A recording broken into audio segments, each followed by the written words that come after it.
Welcome to the Field of Streams, where every week I, your host, Janeen McCrae, read a short piece of my writing to you so that you don't have to.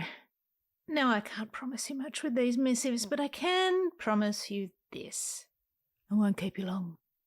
Now, today's episode.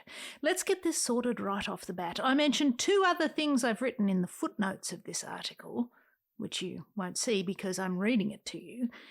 A story inspired by anting, where birds will sit in an ant's nest and allow the ants to crawl all over them.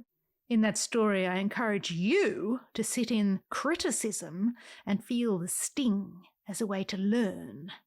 Then there was a second story about hostile architecture and how we, as creative people, need to not be the human equivalent of hostile architecture when it comes to accepting feedback.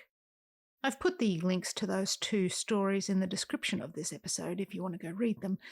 And I mention them because they are tangentially related, aka topic adjacent, to what I'm going to read to you on this fine day.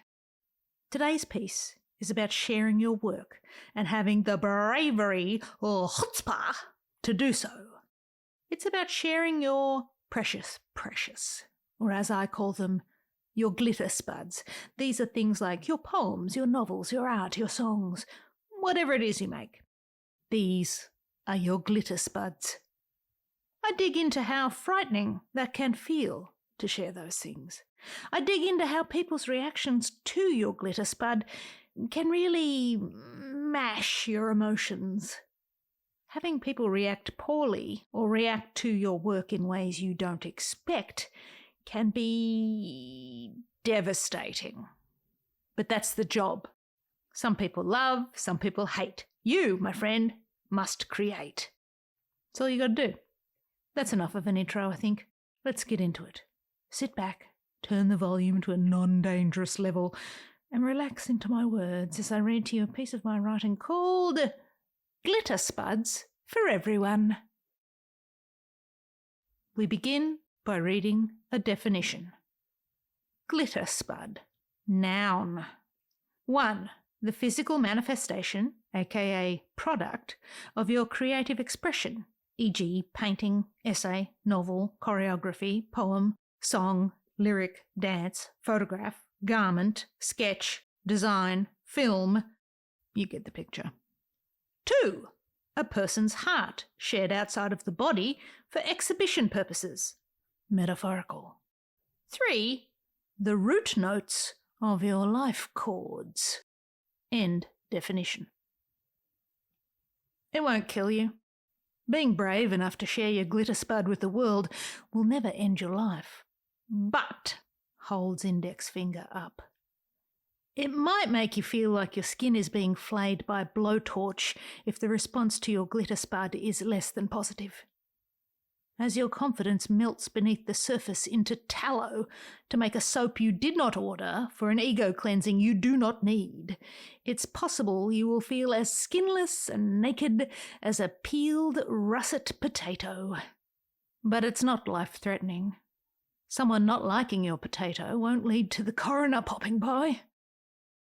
Now, slamming your vehicle into a brick wall at 100 miles per hour while not wearing a seatbelt just because you were only nipping down to the shops, that can kill you. You won't die from glitter spud fallout either. It might feel like death, but you will be just as alive after its unveiling as you were before.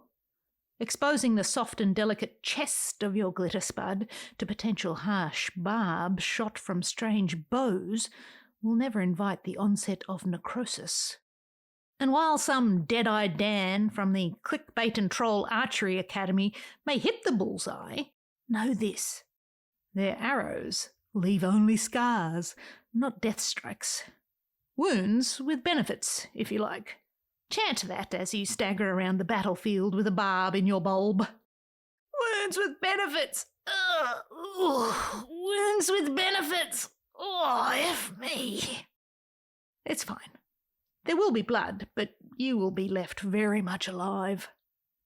Jumping from an aeroplane while wearing a parachute that suddenly decides it doesn't feel like opening that day even after you've received a total of 2 hours training, signed a release, and watched Point Break 50 jillion times.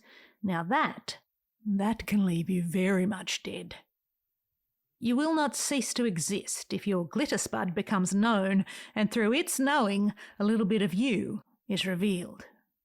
A type of rigour may set in upon hearing the bummer news that you and your spud are not appreciated nor understood, which may also leave you feeling a tiny bit dead inside. But trust me, you won't be dialing 1-800-SHUFFLE-A-COIL because of it. Surfing seal like an innocent in an ocean infested with great whites while wearing a chum sweater. Hate to tell you this, but even without the chum sweater, death may be gearing up to string out a puka necklace of your bones if you're doing that with any regularity. Anguish. Anguish is a combination of anger and the squish sound the hopes and dreams of your glitter spud make as it's stuffed into a mason jar that also just happens to be filled with murder bees. Your heart may be riddled with anguish as you hold out your little sparkly spud to strangers, but feeling anguish won't lead to a death certificate.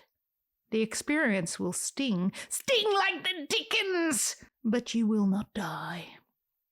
Continuing to ride a motorcycle with a tyre so bald that wire is sticking out of it can leave you very much dead if you don't do something about it. Why is it that the risk of showing someone who you are or how you think by sharing your latest glitter spud seems so dangerous? Taking risks with your physical body can have consequences that can be fatal to your life. Risking your ego, for the most part, does not. And yet we do risky things with our bodies daily without giving them a second thought. Crossing the street, eating fatty foods, forgetting to apply sunscreen. Why not risk our spirits?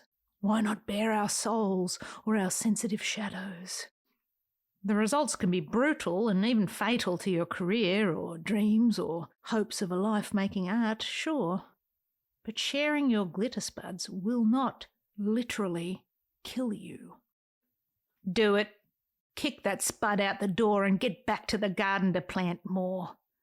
You may smell the odour of the cruel brand of dislike being applied to your crackling, vulnerable hide after that glitter spud is out there.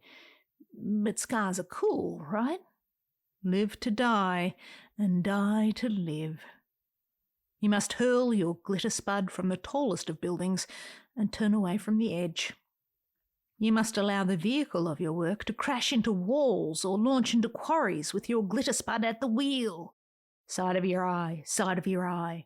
And when the countdown starts and the door slides open, salute as you watch your brave little glitter spud leap from the lip of a perfectly good aircraft. Your glitter spud is not you. It just came from your soil. It stands alone, released and free, and folks are either going to eat it up or poke out its eyes. And ahoy hoy, even if it lands with a resounding splat because its chute didn't fully open, that's all right too. Because who doesn't love a good mash? And there you have it, today's episode. I hope you're sharing your little glitter spuds, just like I'm sharing these glitter bombs of my own. Did I say bombs? I meant spuds. I share them just to demonstrate that inspiration can come from anywhere, so you might as well do something with it. If you enjoyed today's episode, why not share it with a friend? And on that note, I'll leave you with this, friend. Love what you love, and I'll see you out there making stuff.